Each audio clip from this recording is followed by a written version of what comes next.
Ladies and gentlemen, this is the YouTube channel vlog show of inspiration and realness. Also, this is the YouTube channel vlog show of positivity, personality, and fun. This is Eric Lima Shenanigans of 1977, and now the perpetrator of these shenanigans, Big Beefy E himself from his Big Beefy Man Cave in New Bedford, Massachusetts, Mr. Shenanigans himself, and the two-time Chilling 3000 2022 End of the Year Awards winner, Eric M. Lima. Thank you, Mr. Wonderful Announcer, for that lovely intro. Hello there, everyone. Once again, welcome to yet another episode of Eric Lima Shenanigans of 1977. This is episode 308 of the show. Will be the final video of the day, and technically of the night.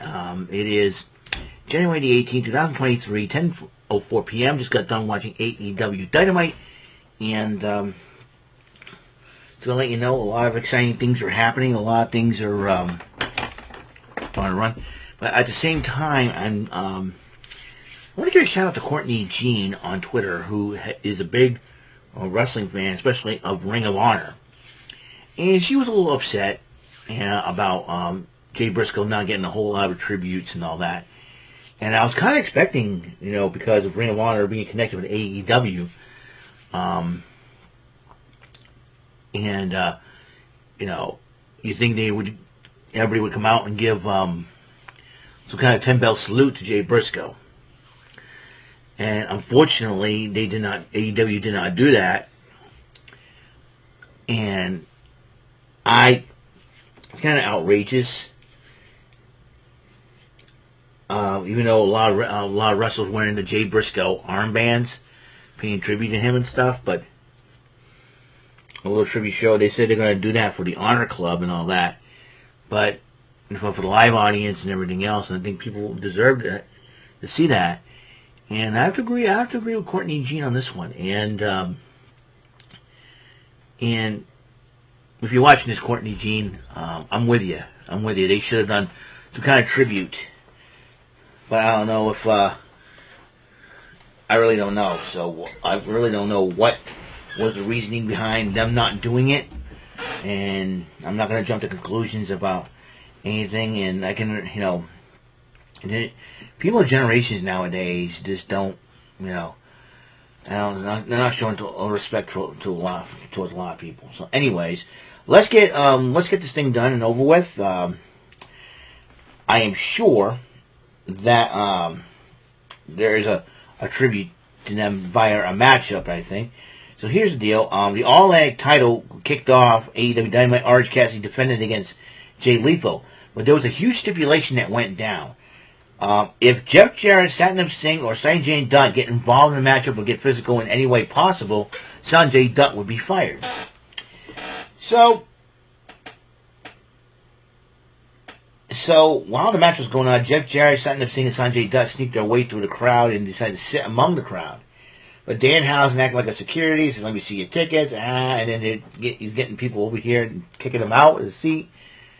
And the two people coming in, the best friends, Trent Beretta and Chuck Taylor, sat down in their place. And actually, they were trying to make, I think they were there to make sure that they don't get physically involved as well. And probably to pester Team Slapnuts, a.k.a. Jeff Jarrett, Satnam Singh, and Sanjay Dutt. But despite all that,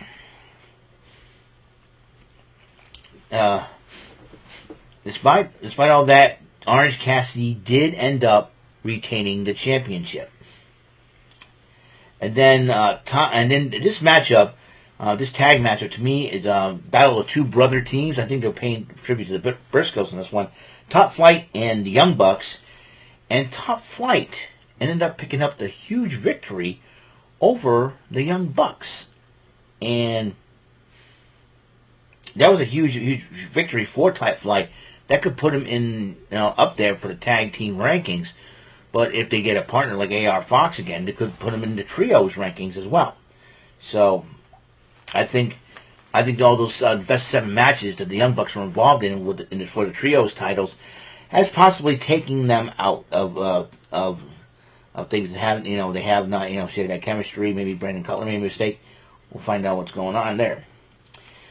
The Acclaim was supposed to be hearing. We're supposed to hear the Acclaim. The Guns show up and start running their mouths about the Acclaim. The Acclaim shows interrupts the Guns, and then both teams start brawling. And then Billy Gunn separated both his sons and the team that he's with. The Acclaim is we're going to sit down. We're going to talk about everything. I've had enough of this.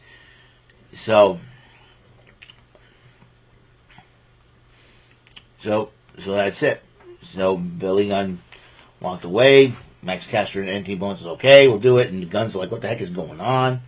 So, who knows for sure? Who knows for sure what's going on? We're the mind of Daddy Ass. Sesame, Daddy Ass. Ah. Anyways, so Renee Paquette interviewed Adam Page, and Adam Page was talking about, and he knew that Renee Paquette is married to Jon Moxley in real life, so they talked about it. So that was an interview about, so where you go from here? Is Adam Page? Well, I'm probably going to move on. Ricky Starks went one-on-one with Jake Hager, and then, excuse me, again, getting tired. Then Ricky Starks did pick up the victory over Jake Hager, and then Tony Schiavone interviewed Jericho, Guevara, and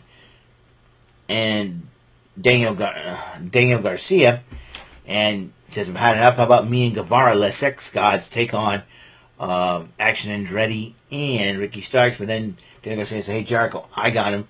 I'll be in partner. And then Sammy Guevara says, you just give me an idea. If you can be Action Andretti, you can take my spot in the tag match. And he also got new gear, and so it's a lot of fun seeing the... So it's always going to be very interesting this Friday night in Rampage. Bryan Danielson went one-on-one with Bandito. This was a heck of a matchup. This matchup could have gone either way. Bandito got Danielson on the ropes a couple times to get him a run for his money. But Bryan Danielson did pick up the victory over Bandito, and then MJF cut a promo. And the MJF's going to do whatever it takes to try to make sure that Danielson does not get that title shot against him on March 5th of Revolution. Meanwhile, Saraya was very upset with Hikaru Shida, and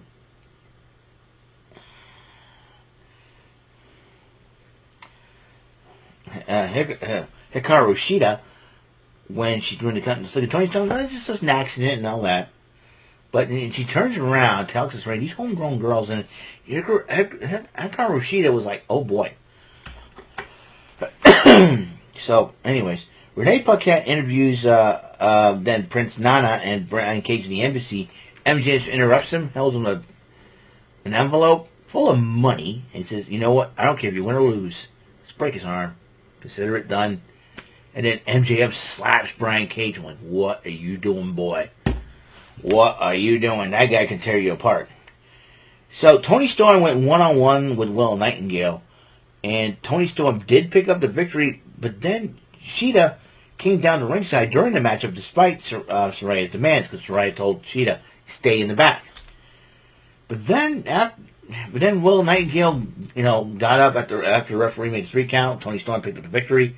Will Nightingale kind of protested, and then Tony Storm attacked Will Nightingale from behind, and her and Saraya were stomping on Will Nightingale, and then Ruby Soho came out and came to Will Nightingale's aid and goes, are you serious now? We don't know what the heck is going on. What made Saraya and Tony Storm snap like this? So, we don't know what the heck is going on. Who's heel? Who's face? Maybe Britt Baker was right all along. I don't know. This is gonna be an interesting situation, to say the least. So Ethan Page, Stokely Hathaway got a promo on Jungle Boy. I think they're facing Jungle Boy. Ethan Page facing Jungle Boy. I think this Friday night on Rampage. And then Renee Paquette interviewed Konosuke Takeshita, and he says he enjoyed wrestling Bryan Danielson because he was his hero. And he starts talking trash about MJF in Japanese. He goes, what do you mean? MJF is asshole. I was like, oh, that's funny. I like Konosuke Takeshita. Yeah, right, MJF is an a-hole. Yes. Oh, what a jerk MJF is. MJF. Hey, MJF, Rocky My Vehicle. He wants his hairstyle back from 1996, bro. Anyways. The main event, Darby Allin defends against Kushida, the former WWE Cruiserweight Champion, by the way.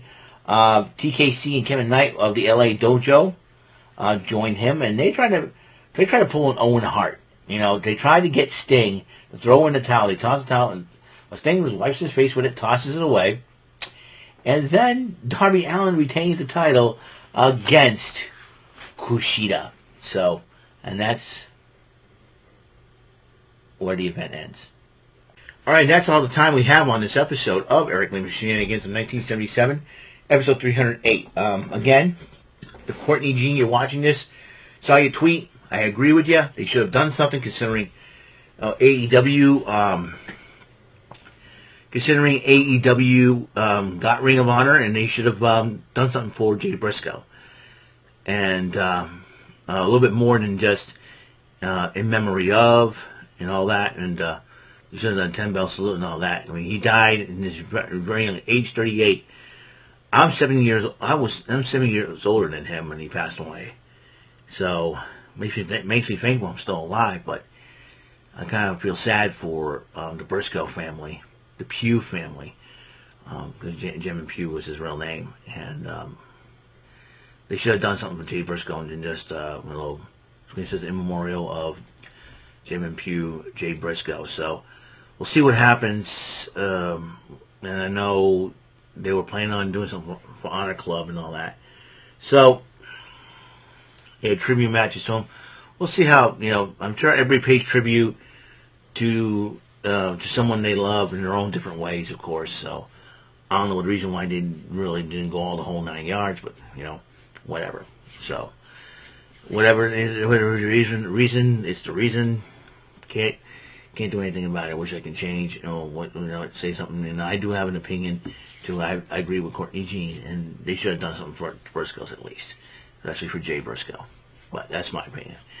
So, we'll talk about it tomorrow night on Rant and Rave, as we're going to do a 10 bell salute to Jay Briscoe.